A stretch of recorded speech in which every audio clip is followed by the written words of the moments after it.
हम आए दिन भिन्न-भिन्न प्रकार के स्कैम्स, फ्रॉड देखते रहते हैं ऑनलाइन। तो इसी प्रकार से मेरे एक दोस्त के साथ ये फ्रॉड हुआ, जो कि ई-कार्ड के तरफ से आया था।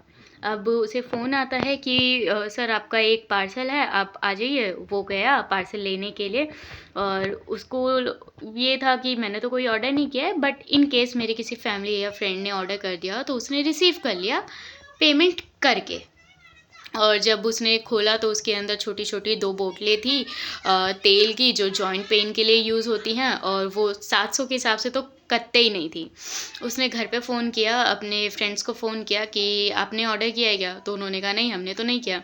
इसे हुआ शक, इसने किया डिलीवरी बॉय को फ़ोन। अब वो कहता है सर मैं कुछ नहीं बता सकता हूँ, आप जाइए शो गार्डन ई-कार्ट के हब में। अब वहाँ गए, तो वहाँ पे उन्होंने हम कुछ नहीं बता सकते, हमारे पास कोई डिटेल नहीं है। आप बस आपके लिए इतना किया जा सकता है कि हम एक मेल रेज़ कर देंगे, उससे हो सकता है आपके पैसे वापस आ जाएँ, बट ज़्यादा उम्मीद मत रखिएगा, नहीं आएगा, जहाँ तक है। तो पर ठीक है, उनको कुछ डिटेल्स दी, उन्होंने मेल रेज़ किया, नहीं किया, कुछ अता-पता नहीं है। बस उन्होंने एक एप्लीकेशन रख ली है अपने पास और पार्सल भी उन्हीं के पास जमा हो गया। ऑफ़िस आने के बाद उसने और मैंने देखा कि उसपे तो कोई ऑर्डर आईडी भी नहीं थी। जो ऑर्डर आईडी का स्कैनर लगा हुआ था, वो एक्चुअली ट्रैकिंग आईडी थी, और ट्रैकिंग आईडी के थ्रू आप कुछ पता ही नहीं लगा सकते हो। फिर उसके बाद हमने सोचा चलो ठीक है, अब देखते हैं। फ्लिपकार्ट की तरफ से था, तो फ्लिपकार्ट के कस्टमर केयर पे जाते हैं। कस्टमर केयर पे मैंने अपनी आईडी से कांटेक्ट करने की कोशिश की। उनसे बात हुई, बट उन्होंने कहा सॉरी हम आपकी हेल्प नहीं कर सकते हैं, क्योंकि आपके पास ऑर्डर आईडी नहीं है और ट्रैकिंग आईडी से कुछ पता नहीं लगाया जा सकता।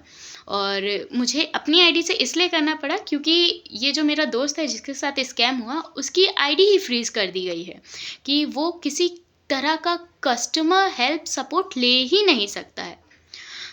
तो और फिर हम थोड़ा सर्च-वर्च कर रहे थे, रेडिट-वेडिट पे पढ़ा कि ऐसा स्कैम खाली इसके साथ नहीं हुआ है, ऐसे ना जाने कितने लोग हुए हैं जिनके साथ ये स्कैम हुआ है।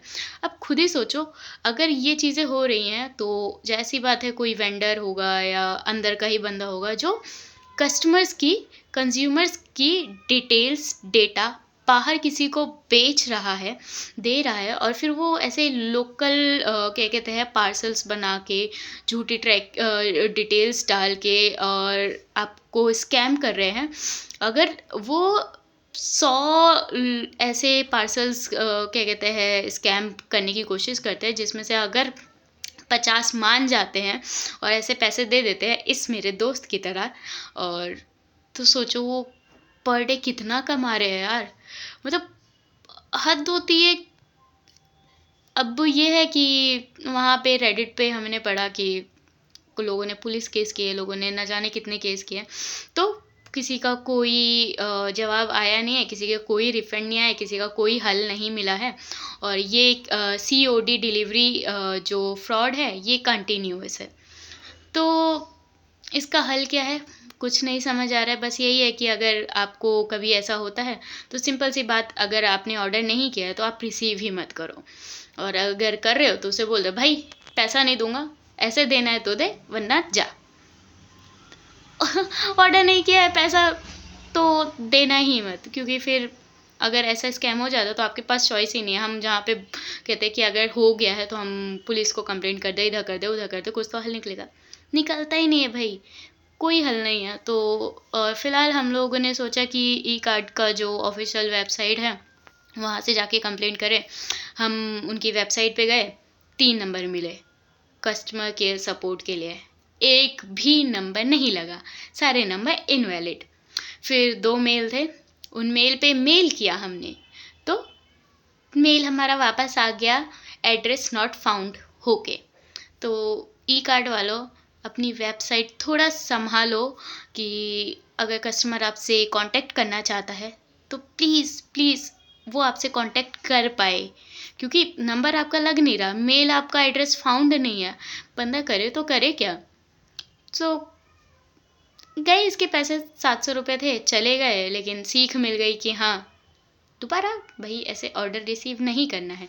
अगर आपकी फैमिली वालों ने भी किया है तो भी नहीं करना है। जिसको भैया ऑर्डर करना है अपने दोस्तों यारों के लिए, तो वो पैसा ऑलरेडी पे करके करो यार, इस टाइप से मत करो। और दूसरा कि अच्छे से अगर कोई पार्सल रिसीव कर भी रहे हो तो देख लो अच्छे से उसकी डिटेल्स, उसमें क्या लिखा है क्या नहीं लिखा है।